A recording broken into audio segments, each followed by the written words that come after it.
కాళేశ్వరం కట్టినా అన్నాడు, పాలమూరు రంగారెడ్డి ఎత్తిపోతలు చేపట్టినా అన్నాడు. ఇప్పటి వరకు 10 సంవత్సరాలలో ఆనాటి చంద్రశేఖరరావు గారు కేవలం సాగునీటి ప్రాజెక్టుల కోసం, కాంట్రాక్టర్ల కోసం 1,83,000 కోట్ల రూపాయలు ఖర్చు పెట్టిండు. అందులో కాళేశ్వరానికి 1,02 కోట్ల రూపాయలు, 1,02,000 కోట్ల రూపాయలు ఖర్చు పెట్టిండు. 1,02,000 కోట్ల రూపాయలు ఖర్చు పెట్టి ఆనాడు పండిన పంటను కాళేశ్వరం నీళ్లతో పండించిన అని గొప్పలు చెప్పుకున్నాడు. వారు చెప్పుకున్నప్పుడు మేమేం అనలేదు. కానీ వారు కట్టిన ప్రాజెక్టులు సుందిల్ల కావచ్చు, మేడిగడ్డ కావచ్చు, అన్నారం కావచ్చు, ఈ బ్రిడ్జ్లు, బారేజీలు కుప్పగూలిపోయి చుక్క నీరు లిఫ్టులు చెయ్యకపోయినా ఈనాడు కాంగ్రెస్ పార్టీ అధికారంలోకి వచ్చిన తర్వాత కాంగ్రెస్ పార్టీ కట్టిన ప్రాజెక్టులు, అది జూరాల కావచ్చు, శ్రీశైలం కావచ్చు, నాగార్జున సాగర్ కావచ్చు, నెట్టంపాడు కావచ్చు, కోయిల్ సాగర్ కావచ్చు, శ్రీరామ్ సాగర్ కావచ్చు, మంజిరా కావచ్చు, లేకపోతే శ్రీపాద ఎల్లంపల్లి కావచ్చు, ఇందిరా సాగర్ కావచ్చు, సీతారామ సాగర్ కావచ్చు, ఈ ప్రాజెక్టులన్నీ ఆనాడు కాంగ్రెస్ పార్టీ కట్టి ఆ ప్రాజెక్టుల ద్వారా నీళ్లు ఇచ్చి వరుణుడు కర్ణిస్తే ఈ సంవత్సరం కాళేశ్వరం లేకపోయినా, చుక్క నీరు ఇవ్వకపోయినా 1,53,00,000 మెట్రిక్ టన్నులు చరిత్రలోనే స్వతంత్రం వచ్చినప్పటి నుంచి ఈనాటి వరకు 75 సంవత్సరాలలో ఏ రాష్ట్రం ఉత్పత్తి చేయనంత ఉమ్మడి రాష్ట్రం 23 జిల్లాలు.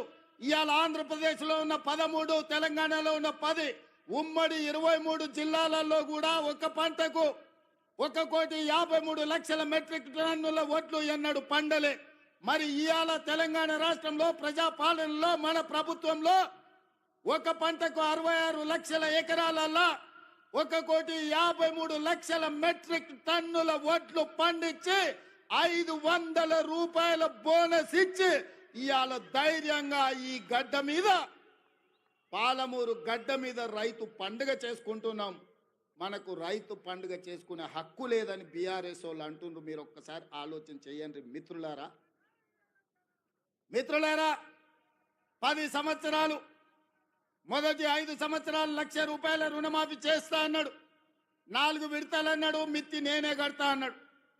ఆయన కట్టిన దాంట్లో అసలు కంటే మిత్తికే ఎక్కువైంది. 2018 నుంచి 2023 వరకు మళ్ళీ 1,00,000 రూపాయల రుణమాఫీ చేస్తా అన్నాడు. మొదటి 4 సంవత్సరాలు అన్నా పైసా కూడా ఇవ్వలే. ఆఖరి సంవత్సరం ఔటర్ రింగ్ రోడ్డును అమ్మి 11,000 కోట్ల రూపాయలు రైతుల ఖాతాలో వేస్తే 8,596 కోట్ల రూపాయలు మిత్తికే పోయినాయి. అసలు చెల్లించింది 2,500 కోట్లే. మిస్టర్ హరీష్ రావు గారు, మీరు వినండి స్పష్టంగా. ఆర్థిక మంత్రిగా మీరు బాధ్యత నిర్వహించింది కదా. ఔటర్ రింగ్ రోడ్డు 7,500 కోట్ల రూపాయలకు తెగ నమ్మి ఆనాడు కాంగ్రెస్ పార్టీ నిర్మించి ఒక అద్భుతమైన ఆస్తిని నగరానికి, తెలంగాణ రాష్ట్రానికి ఇస్తే దాన్ని అమ్మేసి 5 సంవత్సరాలలో రైతు రుణమాఫీ చేసింది మీరు 11,000 కోట్లు అయితే అందులో 8,500 కోట్ల రూపాయలు మిత్తికే సరిపోయినాయి. మీరు చెల్లించిన అసలు 2,500 కోట్లే. ఇవాళ ఈ వేదిక మీద నుంచి లెక్కలు చెప్తున్నా. ఇవాళ నువ్వు అనొచ్చు, పాలమూరులో మేము లేం కదా, నువ్వు ఎట్లన్నామని. ఇదే లెక్కలు అసెంబ్లీలో నేను లెక్కలు తేలుస్తా. 5 ఏళ్లలో మొదటి సంవత్సరం నువ్వు రైతు రుణమాఫీ చేసినుంటే ఈ 8,500 కోట్లు మిత్తి కాదు, రైతుల అసలు అప్పుకు సరిపోతుండే. మీరు 5 ఏళ్లలో మొదటి సంవత్సరంలోనే రైతు రుణమాఫీ చెయ్యనందుకు ఇవాళ మీరు ఇచ్చిందంత మిత్తికే పోయింది. అందుకే నేను ఆలోచన చేసిన, మా భట్టి గారి సలహా తీసుకున్నా. ఇవాళ నేను ఈ వేదిక మీద నుంచి సగర్వంగా తెలంగాణ రైతాంగానికి గొప్పగా నేను చెప్పదలుచుకున్నా. 29 రాష్ట్రాలలో ఉన్న ముఖ్యమంత్రులను కానీ ప్రధానమంత్రి నరేంద్ర మోడీని, కల్వకుంట్ల చంద్రశేఖరరావును సవాలు విసురుతున్నా.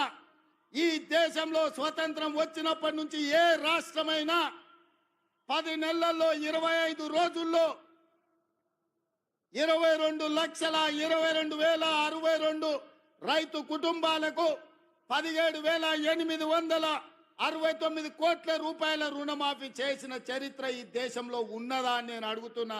చర్చలకు మీరు సిద్ధంగా ఉన్నారా నరేంద్ర మోడీ గారు అని నేను అడుగుతున్నా. నరేంద్ర మోడీ గారు వస్తారా చర్చకు? కల్వకుంట్ల చంద్రశేఖరరావు గారు వస్తారా? మీరిద్దరు కలిసి రాండి.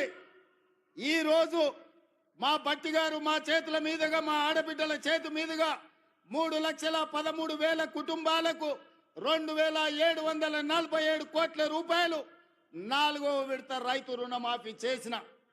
మొత్తంగా 25 లక్షల రైతు కుటుంబాలకు 21,000 కోట్ల రూపాయల రైతు రుణమాఫీ మొదటి సంవత్సరంలో చేసిన ప్రభుత్వం, ప్రజా పాలన ఈ దేశంలో ఉన్నదే అంటే అది తెలంగాణ. ఈ తెలంగాణ రాష్ట్రం రైతులకు రుణమాఫీ చేసిందంటే సోనియమ్మ ఆశీర్వాదంతో, రాహుల్ గాంధీ గారు ఇచ్చిన గ్యారంటీతో చేసినామని నేను చెప్తున్నా. అందుకే ఇవాళ బీజేపీ నాయకులను, బీఆర్ఎస్ నాయకులను ఒకరొక్కరికి వస్తారో అందరు కలిసి వస్తారో, ఎట్లొస్తారో అట్లా రాండి. అసెంబ్లీలో తేలుద్దామా, పాలమూరు గడ్డ మీద తేలుద్దామా. మొదటి సంవత్సరంలో 25 లక్షల రైతు కుటుంబాలకు 21,000 కోట్ల రూపాయల రైతు రుణమాఫీ చేసిన పేటెంట్ కాంగ్రెస్ పార్టీ గ్యారంటీ అని నేను చెప్పదలుచుకున్నా. గ్యారంటీల గురించి మాట్లాడాల్సి వస్తే, స్వతంత్రం వచ్చినప్పటి నుంచి దళితులకు, గిరిజనులకు, ఆదివాసీలకు, బలైన వర్గాలకు భూ పంపకాలు చేసి అసైన్మెంట్ పట్టాలు ఇవ్వడం ద్వారా ఆ గ్యారంటీ మాది. రైతులను ఆదుకున్న చరిత్ర మాది. రైతు రుణమాఫీ చేసిన చరిత్ర మాది. కనీసం మద్దతు ధర తీసుకొచ్చిన చరిత్ర మాది. ఇవాళ రైతులకు రుణమాఫీ చేసిన చరిత్ర మాది. రైతులకు 24 గంటలు ఇవాళ ఉచిత విద్యుత్ వస్తుందంటే, ఆనాడు డాక్టర్ వైఎస్ రాజశేఖర రెడ్డి గారు 9 గంటలు రైతాంగానికి నాణ్యమైన ఉచిత విద్యుత్ ఇచ్చి ఈ దేశంలోనే రైతులకు ఉచిత విద్యుత్ ఇవ్వడం కాంగ్రెస్ పార్టీ పేటెంట్ అని నిరూపించుకున్న చరిత్ర కాంగ్రెస్ పార్టీది. రైతు బీమా కనిపెట్టింది కాంగ్రెస్ పార్టీ. రైతులను ఆదుకున్నది కాంగ్రెస్ పార్టీ. ఇవాళ రైతుల గురించి ఏదైనా పేటెంట్ ఉంది, ఏదైనా గ్యారంటీ ఉందంటే రైతు రుణమాఫీ కావచ్చు, రైతులకు ఉచిత కరెంటు కావచ్చు, రైతు బీమా కావచ్చు. ఇవాళ రైతులను అన్ని రకాలుగా ఆదుకున్న కనీస మద్దతు ధర కావచ్చు. ఇవాళ రైతులకు 500 రూపాయలు బోనస్ ఇచ్చి వరి పంటను పండించిన చరిత్ర ఇవాళ కాంగ్రెస్ పార్టీది. ఈ పేటెంట్ అంతా మాది కాదా అని నేను అడుగుతున్నా. దీని మీద చర్చించడానికి మేము సిద్ధంగా ఉన్నాం. ఎవరెవరు వస్తారో రాండి అని చెప్పి ఈ వేదిక మీద నుంచి నేను సవాలు విసిరదర్చుకున్నా. అందుకే మిత్రులారా, ఇవాళ 70 సంవత్సరాల తర్వాత ఈ జిల్లాకు మనకు అవకాశం వచ్చింది. మన ప్రాజెక్టులు ఇంకా పడా ఉన్నాయి. నేను అడుగుతున్న చంద్రశేఖరరావు గారిని, ఉమ్మడి రాష్ట్రంలో సమైక్య పాలనలో సీమాంధ్ర ముఖ్యమంత్రులు తెలంగాణకు అన్యాయం చేసిండ్రను. మరి తెలంగాణ వచ్చిన తర్వాత మీరెట్లా అన్యాయం చేసిందా అని నేను అడుగుతున్నా. నువ్వు కరీంనగర్లో ఓడిపోతాని వలస వచ్చి పాలమూరు జిల్లాకు వస్తే, పాలమూరులో మీకు ఊరు లేకపోయినా, పార్లమెంటులో మీ నోరు లేకపోయినా 2009లో పార్లమెంటుకు గెలిపించి పంపించింది, పల్లకిలో మోసి